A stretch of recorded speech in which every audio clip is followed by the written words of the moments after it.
Kaleshwaram project ద్వారా ఒక్క చుక్క కూడా భూపాలపల్లి జిల్లాకు నీరివ్వని గత పాలకులకు ఇప్పుడు గోదావరి నదీ జలాల గురించి మాట్లాడే హక్కు లేదన్నారు మంత్రి శ్రీధర్ బాబు. గోదావరి జలాలతో రైతుల అవసరాలు తీర్చిన తర్వాతే నీటిని కిందికి వదులుతామన్నారు.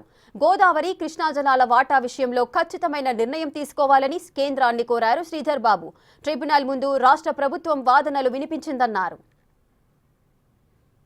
గోదావరి నది జలాలకు సంబంధించి గొప్పగా మాట్లాడుతా ఉన్నారే, ఈరోజు బనక చెర్లకు సంబంధించిన అంశం మాట్లాడుతా ఉన్నారే.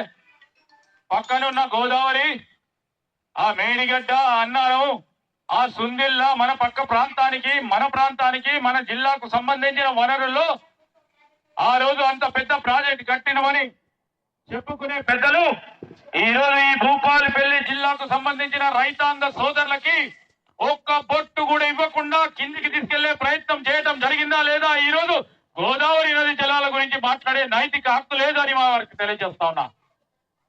ఈ రోజు ఆనాడు ఇక్కడ ఉన్న మాజీ శాసన సభ్యుడు గాని లేకుంటే అక్కడున్న టిఆర్ఎస్ ప్రతినిధులు గాని మా పక్కన ఉన్న గోదావరి నది జలాలు ఈ రోజు మాకు రావాలని ధైర్యం చేసి అడగలేని పరిస్థితుల్లో వారు ఉంటే, ఈరోజు మేము ఒక పక్షాన ముఖ్యమంత్రి గారు, అదేవిధంగా ఇరిగేషన్ కు సంబంధించిన మంత్రి గారు ఉత్తమ్ కుమార్ రెడ్డి గారు ఏదైతే బనక చెర్లకు సంబంధించి ఆంధ్ర ప్రదేశ్ కు సంబంధించి ఆ ప్రభుత్వం చేస్తా ఉన్న ప్రయత్నం సరికాదు అని ఇప్పుడు కాదు మేము చెప్పింది.